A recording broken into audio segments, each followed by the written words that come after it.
Junior চিকিৎসকদের কর্মবিরতি অবৈধ ঘোষণার আর্জি জানিয়ে কলকাতা হাইকোর্টে মামলা দায়ের হলো। প্রধান বিচারপতির বেঞ্চে জরুরি ভিত্তিতে শুনানির আবেদন। কথা বলবো অর্ণব হাজরা, প্রতিনিধি রয়েছেন আমাদের সঙ্গে, আরো ডিটেলে জানাতে পারবেন অর্ণব। দেখো, একটি স্বেচ্ছাসেবী সংস্থার তরফে ইতিমধ্যেই আগেই চিঠি পাঠানো হয়েছিল জুনিয়র ডাক্তারদের তাদের সংগঠনের কাছে, কিন্তু কোনো সাড়া তারা না পাওয়ার কারণে আজকে একটি জনস্বার্থ মামলা দায়ের করেছে।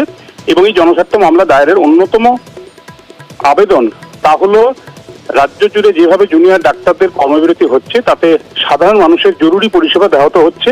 এই অবস্থায় এই ধরনের কর্মবিরতিকে অবৈধ ঘোষণা করুক কলকাতা হাইকোর্ট। এছাড়াও কর্মবিরতি যাতে প্রত্যাহার করে নেয় জুনিয়র ডাক্তাররা, তার জন্য আদেশ প্রদান করুক কলকাতা হাইকোর্ট। প্রধান বিচারপতি ডিভিশন বেঞ্চে এই মামলা আজ দায়ের হয়েছে, কিন্তু যেহেতু পুজোর আগে আর 3টে দিন মাত্র আদালতের কাজ রয়েছে, শুক্রবার, সোমবার এবং মঙ্গলবার, তাই জরুরি ভিত্তিতে কাল সকালেই প্রধান বিচারপতি ডিভিশন বেঞ্চে মামলাটি শুনানির জন্য রাখা হবে, যাতে পুজোর আগেই হাইকোর্ট হস্তক্ষেপ করে এবং এই কর্মবিরতিকে অবৈধ ঘোষণা করে।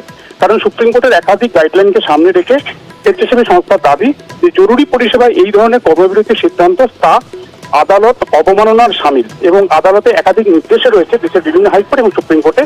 তাই এই কর্মবিরতি একতরফা এবং সাধারণ মানুষ এবং জনস্বার্থ বিরোধী, তাই এটা অবৈধ ঘোষণা। ধন্যবাদ অর্ণব।